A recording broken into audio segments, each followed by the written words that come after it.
Здравствуйте, мои дорогие друзья, представители знака зодиака Лев. Второй прогноз на декаду, на 10 дней, с 1 по 10 сентября. Вот уже сентябрь у нас на пороге. Давайте узнаем, что нам подскажут карты. У нас сегодня колода карт метафорическая, 78 дверей. Открыты двери или закрыты? Давайте с вами узнаем, что подскажут карты. Опять же, но останемся реалистами. В двух словах, если сказать о сентябре месяце, при множестве информации, причем эта информация может быть сбивчивая, которую нам придется проверять еще. Два основных направления. Первое, будет много работы. То есть мы где-то будем по максимуму включать свою активность. Может быть, это и встречи, сама по себе работа, чем вы занимаетесь. Но есть, безусловно, в этом и плюс. Но я бы уделила внимание второму аспекту. Это, знаете, как ваши уязвимости. Что такое уязвимость? Это то, что мы никому не расскажем. Но в нашей душе, где-то глубоко, мы спрятали, но каким-то образом это влияет на нашу жизнь. Это нас может в чем-то тормозить, останавливать. Или вот это болевая точка, своеобразный триггер. Нам мешает двигаться дальше. Почему? Ну, это может быть и наше восприятие, а может быть и настало время какие-то методы поменять. Но вот, видимо, этому нужно очень особое внимание уделить, потому что мы с вами живем в эпоху перемен. Мы не знаем, что будет дальше. И уж явно не будет, как прежде. Это каждый из нас понимает. И вот эти перемены, они ведь требуют перемены от нас. Ну, давайте узнаем. Знаки судьбы. У нас будет 3 карты, как подсказки карт. Может быть, это ключевые какие-то события сентября месяца. Первое, второе. Ну или как знак судьбы, может быть, это и сфера жизни, конкретный человек, с чем это будет связано. И мы откроем эти карты в самом конце. Продолжим. Что прояснится? Что уйдет? А что придет взамен? И по основным сферам жизни давайте декаду посмотрим. И первое – любовь, личная жизнь. Здесь и дом, здесь и отношения. Вторая карта – финансы, энергии тоже смотрим. И дела, работа, бизнес. Ваши достижения, мои дорогие львы. Хорошо, давайте будем узнавать. Так что ж там прояснится? Ого! Конечно, вы можете заниматься делами дома, семьи, вашим продвижением. У кого бизнес, у кого карьера просто на работе, работа по найму, да, все-таки очень емкая такая карта, символ нового я, кстати. Тут, правда, что-то придется себя, скорее всего, перестраивать. И в этой перестройке, если можно так сказать, может быть, и вынуждены. Может, мы и не инициировали ничего, ведь это старший аркан. Когда у нас выпадают старшие арканы, на нас влияют именно события извне. Или люди, с которыми мы сталкиваемся, или какие-то обстоятельства. Но при любой погоде мы должны отстроить свое благополучие. Может быть и возможность заработать деньги, может быть и ваша помощь. Могут быть и вопросы непосредственно вашей семьи, с вашими детьми. Вопросы вот жилища, дома, что-то вы там тоже будете улучшать, переделывать, перестраивать, у кого что. Но и для кого-то из вас, к примеру, для кого это подходит по возрасту и по вашим целям, намерениям, мои дорогие девочки, это может быть, как вы ждете ребенка, будете заботиться о собственном здоровье. Ну и для всех, наверное, уделить внимание здоровью определенно стоит. Но есть дела домашние. И императрица плодовита. Ну, и в буквальном смысле, но на новые планы, на какие-то новые решения, на вот эту самую где-то перезагрузку, потому что она идет в ногу со временем. Она понимает очевидное, да. Может быть, оно и кажется невероятным или каким-то иррациональным, но она вот так здраво оценивает. Ну нет, сложилось то, что сложилось. И поэтому мы спросили, что прояснится. Могут проясниться у кого тут что, безусловно. Вопросы ваших личных взаимоотношений. Ваши взаимоотношения на работе. Все-таки контакты присутствуют. Ваше продвижение, чем вы будете в дальнейшем заниматься. Может быть, кто-то прояснит, вот опять же детьми, да, мы занимаемся. И у кого что, и да и дети-то тоже разные. Даже если дети взрослые, значит, все равно, ну, может быть, вы будете давать или какие-то дельные советы, помогать, оказывать участие, какое-то содействие. Или это будет Даже когда вы будете рассматривать как новая форма заработка, например, да. Все же императрица полагается сама на себя. Очень благополучная карта, что прояснится, значит, и опять же, в целом, все то, что ведет вас к благополучию. И тут самое главное быть реалистом. Тут не закрыть на что-то глаза. Все ведь зависит от того, сумеем мы видеть, да, наши ошибки, может быть, и так, признавать, что-то менять. Время меняется, и мы можем сказать: "Нет, я ничего не хочу. Я хочу, чтобы там что-то мне вернулось, как было прежде". Но умом рационально мы тоже понимаем, что те процессы, которые были запущены, мы их явно не отменим. Поэтому себя перестраивать придется. Что уйдет? По пажу пентаклей, здесь может быть какая-то весть. Все-таки пажи– это вести. Ну, может быть, какая-то новость пришла и ушла. Может быть, это будет связано с человеком. У кого-то это будет связано с детьми. Может быть, приехал, ну, взрослый ваш ребенок и уехал куда-то. У кого-то дети выросли и решили строить собственную жизнь. Может быть, как родители с детьми разъезжаются или наоборот, кто-то съезжается. То есть здесь не есть, как вот уйдет навсегда. Здесь будет, скорее всего, решение вопроса. И, кстати, это может быть как побудительный мотив, новость, информация, какая-то весточка. Но я также не исключаю, что и вы, вот эта перезагрузка, может быть, мои дорогие львы, вы участвовали в каком-то проекте или вы хотели что-то продвигать, допускаю, вы даже что-то изучали. Но теперь вы будете, скорее всего, это перестраивать. Нет в сыром виде какого-то плана, проекта. Тут все-таки уходит некоторые, то, как вот мы видели прежде. Нам приходится даже свои планы корректировать. Вот я вижу, что коррекция планов вам будет необходима. Что же придет взамен? Королева Пентаклей. Ну, по этой карте, может быть, буквально проходят люди, которые надежные. По этой карте проходят и наши близкие, кстати, супруги. И неважно, что королева. Просто если мы рассматриваем по полу карту даже, да, ну вот энергетика же абсолютно разная. И если король Пентаклей, да, это надежный человек, это тот, который строит свое благополучие, но это великий консерватор. А вот королева Пентаклей, тут энергетика у этой карты, она связана с творчеством, она связана с вдохновением, она с новыми, опять же, планами. Почему? Это единственный персонаж в колоде, который сказку умеет сделать былью. Причем сам, самостоятельно. Королева Пентаклей ни на кого не рассчитывает.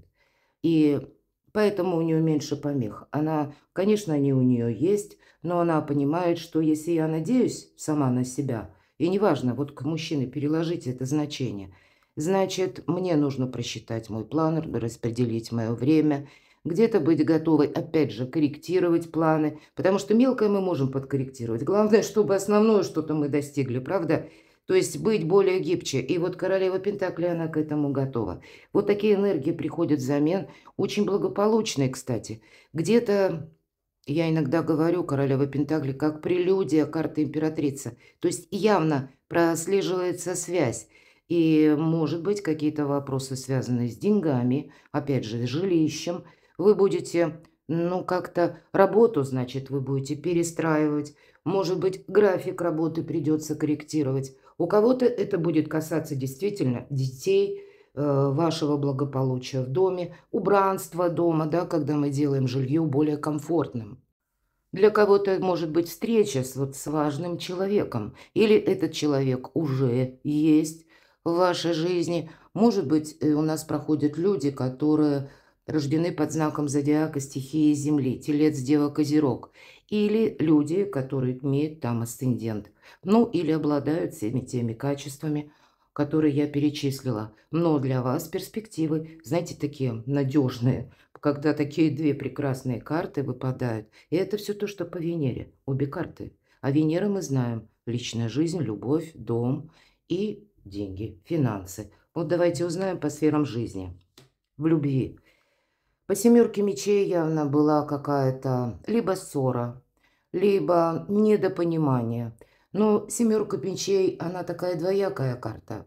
С одной стороны, называют ее карта вора или воришки. Это мы можем, конечно, так ощущать, а может быть, прежде была какая-то история не очень хорошая, именно связанная, ну, может быть, с обещаниями, которые не были исполнены, а может быть и с каким-то материальными составляющими, да, или с каким-то аспектом материальным. Но и с нашей-то стороны все-таки мы смотрим на колоде 78 дверей. Вот посмотрите, девушка рисует дверь. Она именно рисует. Такая художница-неформалка. Одежда ее, ну, не совсем как бы кепочка, да, головной убор. Может говорить или свидетельствовать о том, что, ну да, художники, часто такая ассоциация у нас возникает. Есть такое восприятие, но не совсем кепочка, немножко другой головной убор. Оголенные плечи, которые больше соответствуют вечернему наряду. Ну и юбка где-то вот с такими, ну почти шутовскими бубенцами или с такими кисточками. То есть незаконченность ее образа, как будто она сама не знает, не достигла какого-то внутреннего баланса, но пытается решить какой-то вопрос. Двери закрыты, и она, ну, может быть, 1000 вариантов испробовала, а все, вопрос не решается. И она решилась на альтернативный. Нарисую-ка я двери. И, глядишь, настоящие двери откроются. Ей кажется, еще пару мазков. И вот-вот свершится чудо. Но карта нам говорит, чудо не свершится. Надейся сам на себя. И, может быть, по части как раз личной жизни есть те вопросы. У вас 2 такие карты выпали. Мои дорогие львы, неважно, кто меня смотрит, мужчины или девочки. Но, видимо, может быть, вам и придется какое-то такое Соломоново решение принимать. Может быть, вы кому-то не доверяете, или у вас внутри вас самих сложные эмоции. Но чего бы это ни касалось на личную жизнь, все же надейтесь сами на себя и будьте реалистами. Здесь нельзя явно что-то прошляпить, нельзя замечтаться. Если мы, ну, верим даже, вера – это здорово, это надежда, это тоже очень хорошо. Но надежды бывают пустыми.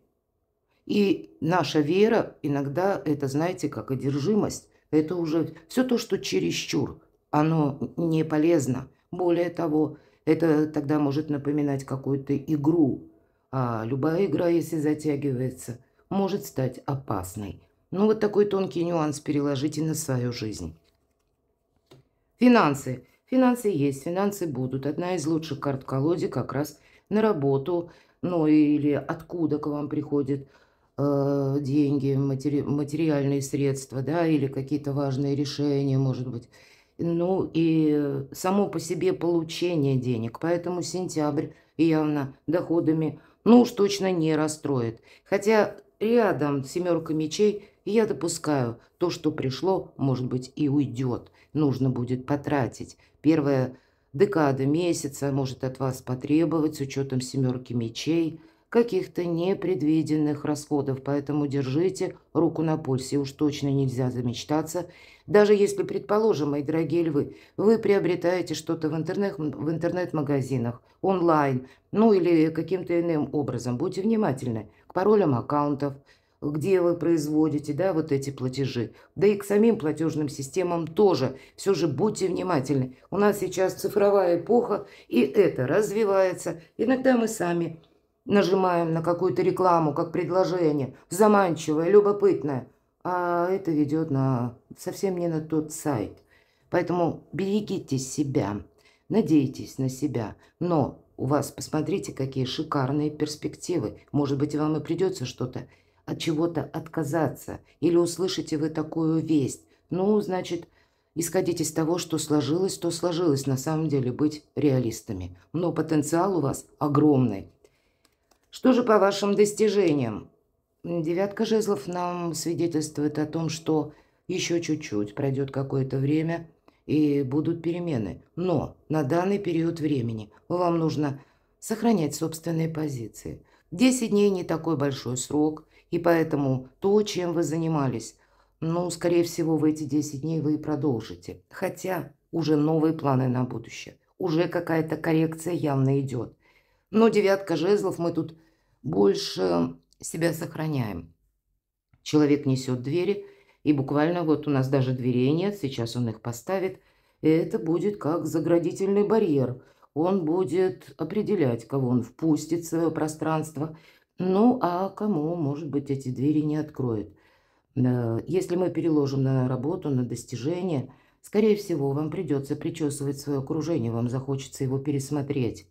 Может быть, и вы окажетесь среди персон с учетом карты императрица, которые стоят по лестнице иерархии несколько выше. Все же императрица – это еще и статусная карта, и у кого-то это будет проигрываться по части вашей карьеры. Какие-то перерокировки могут быть на работе. Сохраняйте себя, карта тогда говорит. Тут нельзя сохранять себя, это не значит, мы в какой-то ступор впадаем. Нет, но мы все равно должны двигаться. Значит, искусство мелких шагов, вот я говорю, и по девятке жезлов, это вы уже накопили какую-то силу, но все будет зависеть от правильного приложения ваших сил. Пожалуй, во всех сферах жизни. Нет того, что очень важно, а второе второстепенно. Ну вот, первая декада сентября, она такова. Ладно, давайте узнаем ключевые события или знаки судьбы. Ну, как жизнь с чистого листа. Вы теперь сами и художник, сами и творец, и где-то сами режиссер, потому что по нулевому аркану идти вперед придется. Но прежние методы не работают. Это все то, о чем я говорила. Может быть, и есть какая-то болевая точка, да, вот триггер мы говорили. Вот как раз семерка мечей может такие сложные эмоции и означать. И это может быть конкретный какой-то спор, может быть, это и ссора. Но это точно не во благо, мои дорогие. Да, себя нельзя обесточить. Но, может быть, даже исходя из этих позиций, с одной стороны, мы себя сохраняем, но мы не бездействуем. Здесь, наоборот, действия направлены в какое-то более практичное, ну, такое, ну, может быть, дипломатичное даже русло. Нулевой аркан, мы еще не знаем, что нам встретится потом. Вот о чем нам, как знак судьбы, хочет сказать карта. И я говорила, у вас более чем сильная позиция. Наш шут держит ключи от Вселенной, практически дверей нет. И он вот эту невидимую дверь готов уже открыть. Да, замечтаться опять же мы не можем. Шут всегда изображен на краю обрыва, но у нас тут особенный шут. Он очень сосредоточен, потому что уже ключи в его руках. И я могу сказать, какие-то события вам по судьбе будут случаться даже в этот короткий промежуток времени, который от вас потребует новых методов, нового приложения, собственных усилий или собственной экспертности или профессионализма. Может быть, это и будет касаться личной жизни. Тут тоже какие-то, ну, правда, сами по себе перемены. Вот перемены спешат на ваш порог, мои дорогие львы. И нет смысла что-то удерживать, как и нет смысла закрываться от них. Внешние обстоятельства мы все равно изменить не сможем. А вот адаптироваться к ним, а потом организовать вашу жизнь, вот, наверное, такая задача 10 дней. Ладно, вот смотрите, для кого-то из вас должен быть совершен, это как знак судьбы, какая-то подвисшая, зависшая ситуация. Нам говорят, всплывай. Вот, понимаете, может, создалась какая-то патовая ситуация, на ваш взгляд, когда вы словно фокусы показываете. По этой карте нет движения. И вы можете за кем-то наблюдать, но и за вами могут наблюдать. То есть мы можем быть с любой позиции или с позиции любого героя. Тем не менее, в этой колоде карт, если мы говорим 78 дверей, это как раз дверь, когда мы должны завершить какое-то ожидание или какое-то противостояние. Или если мы говорим фокусы, не случайно, вот именно так художник нам изобразил. То есть это, знаете, когда произошла ссора, и мы друг на друга, ну, где-то злые. И один, и второй ждет, что, ну, кто-то откликнется или придет просить прощения, или первый возобновит какие-то контакты. Вы знаете, с учетом нулевого аркана, скорее всего, к вам никто не придет просить прощения или пытаться с вами выяснить какие-то отношения. Семерка мечей тут тоже может говорить, что, может быть, вам нужно сделать первый шаг, все зависит от обстановки, или в любом случае тогда что-то завершить. Ведь 12-й аркан – это жертвенности карта. Вы можете сами себя чувствовать жертвой. Тогда это может быть и искаженное восприятие. Почему я так говорю? Обратите внимание, я думаю, это видно хорошо. Лицо того человека, который наблюдает. Да? И хорошо это, если вы наблюдаете. вам как бы ничего не угрожает. А если где-то, мы ведь не знаем, мы находимся в этом кубе, и воздуха осталось на считанные секунды. Так вот, мы тогда уязвимы. По-видимому, что-то должно быть как минимум переосмысленно, потому что вот с какой позиции вы находитесь, если вы себя чувствуете жертвой, но это где-то на уровне ощущений, и пусть даже если вы видите, может и приходится действовать или взаимодействовать вот с таким человеком, на ваш взгляд, совершенно таким жестким, холодным, непримиримым, ну так мы все равно себя-то должны спасать, мои дорогие львы.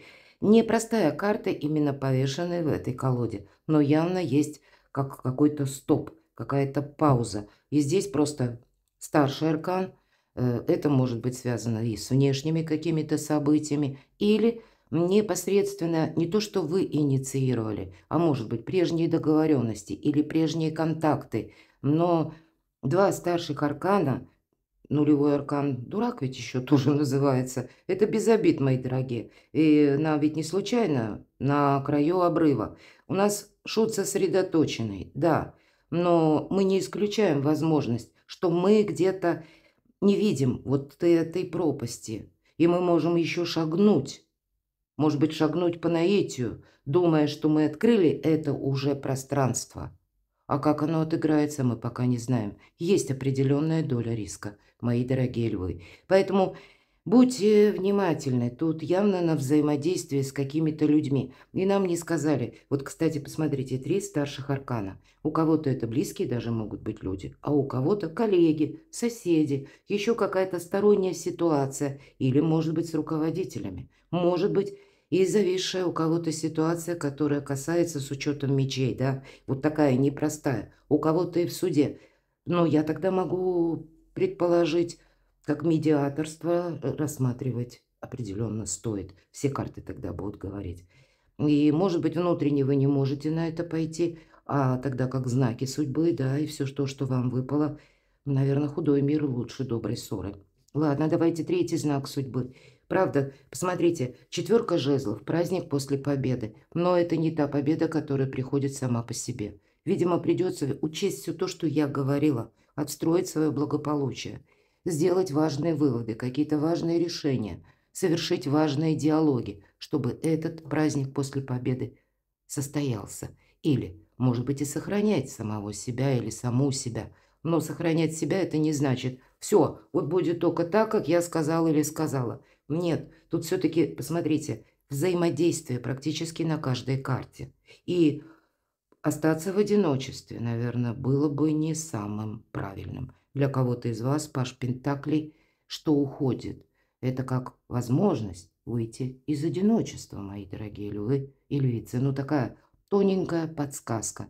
Поэтому ведь нас никто не придет, понимаете, развлекать, ну, в таком даже глобальном смысле. Или никто не придет специально нас выслушивать, понимать, или, ну, как-то настроенным с нами на одну волну. Тут будут в сентябре такие энергии, когда сам каждый, точнее, будет заниматься чем-то своим. И вот, может быть, даже новую стратегию, тактику по части взаимодействия с людьми, причем самыми разными, в ваше окружение. Каким-то образом, мои дорогие львы, самое активное участие имеет в вашей жизни. А вам это нужно как-то адаптировать. Да, как Чарльз Дарвин сказал, выживает не самый сильнейший, а тот, кто умеет приспособиться, литературным языком адаптироваться. И я часто говорю, особенно до конца вторая половина 2025 года, это период адаптации. Мы должны и адаптироваться, и организовать свою жизнь по-новому. Вы можете это прочувствовать наиболее активно с 1 по 10 сентября. Вот такие знаки судьбы. Перекладывайте на себя, мои дорогие любимые львы. Непростой расклад, это правда. Я благодарю за ваши комментарии, за то, что вы смотрите мои видео. Оставайтесь со мной, подписывайтесь на мой канал и будьте счастливы, будьте любимы всегда.